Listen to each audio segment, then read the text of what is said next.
بسم الله الرحمن الرحيم. السلام عليكم ورحمة الله وبركاته. جالتم توتا في خبجم توتا هردف توتا خينيا سلام تانتو تنجاللا قلين سمران اسناغي سيجا أرانتنا واتقو قبئي سومنا را واليادة جيمنا قبئي سومنا سمرات السيام بؤا سومنك أبو الراهنته وانجام يخاو فائدة السيام فائدة سومنك أبو الراهنته في خنكرا فكاتا تقوى لله أكما ربين كان سبحانه وتعالى قرآن إسا خبج ما خيست يتي يا أيها الذين آمنوا كتب عليكم الصيام كما كتب على الذين من قبلكم يا ور أمنتن إسن رت درك أمته سومن نخن أكما ور إسن درارت درك أمته هتي إسن الرتيس واجبته الجراجي أكستيغا مالي في جنان لعلكم تتقون جي لا قرآن نخن ونني في ربين سوما خنا في دي لنجي قلبي قاما خنا أكنوت إرقوني ربي خيني سودان نو في يجو دوبو سمراني بؤان رمضانا إنك أبتي تكفارة تركمي التقوى ومن ثمرات الصيام بؤا سومنا الراهي التقوى صدا ربي قباتشون أماس سومن نخون تزكية النفس لبوتنا قل ليس قامخنا قل ليس بدير راس قل ليس شر راس قل ليس إبدير راس قل ليس باية نما خنيفي يرو باية داب إبدي غرغرا همچاتو ري خيستي يرو رمضانا خنا ولا نما يجو أماس بؤا رمضان الرا الضيق مسالك الشيطان خرا شيطانا خنا دبسيتو خيس جرا يجو شيطان ندران خرا بلفتي أكفر سيغودا جرو أر خران اتدبته سبب رمضان خناف اتدبته جرا يجو بؤالي رمضان خيسا أماس أتي ومنها أن الصيام صوما نخن أماس طاعات آلي ربي تنسي قوسي سيجل أكتك آلي ربي والطاعات من خصال التقوى آلي ربي خنا جلبو تمون هال ربي صدار راسي لفو إنمانو خناب صوما نخن صدركا أكنا هناك أباججو ومن ثمرات الصيام فائدة صومنا الرأي الصائم يترك ما حرم الله عليه نمتج صومنا صومنو نديسا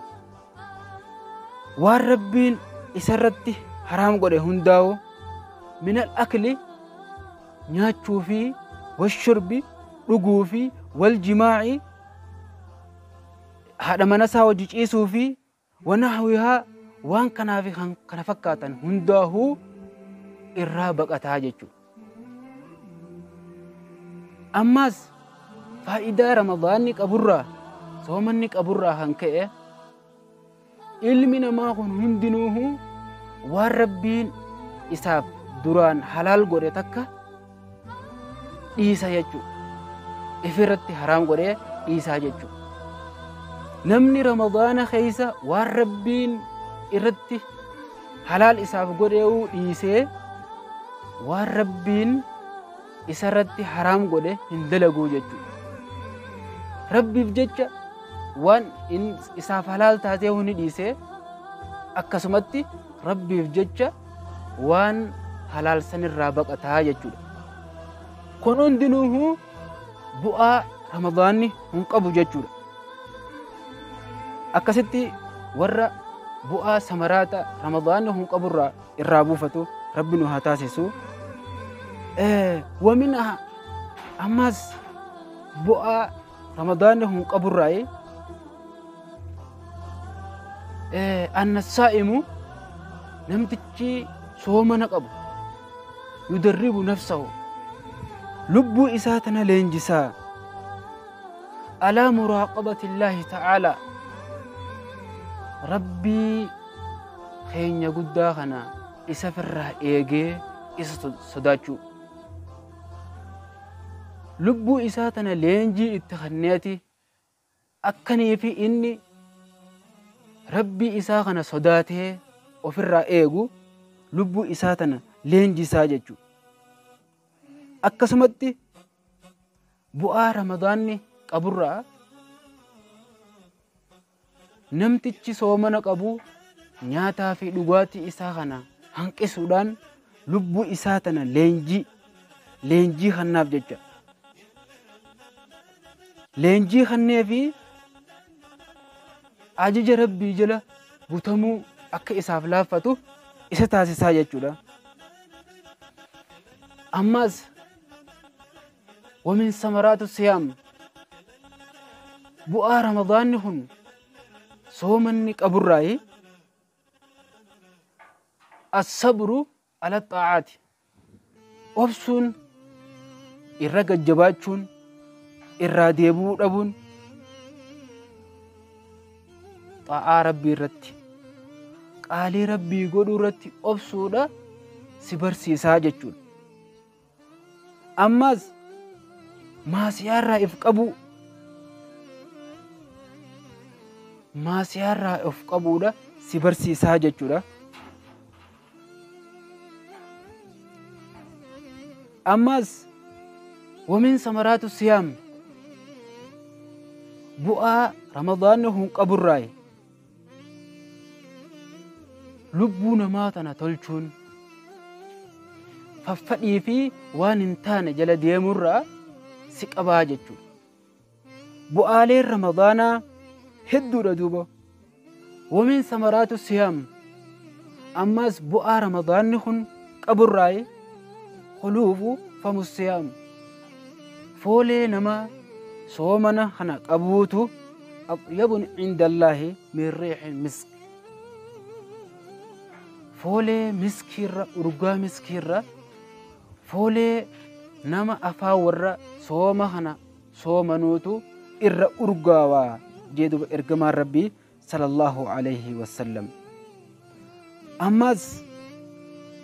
wamin samaraatu siyaam annan nafsa lubbuun tun gizeenii fi dhoorkamte waan isiidhaaf duraan halaal ta'e waan isiif duraan halaal ta'e jirurraa gizee dhoorkamte leenjii waan haraam rabbiin irra godhe irraa fagaachuu irratti leenji'uu irratti isa haasaa jechuu isa barsiisaa jechuu. Kanaaf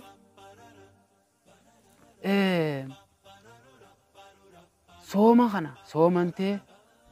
rabbii keetii if qaqqabuun sadarkaan isaa waan guddaadha. Wamin samaraatu siyaam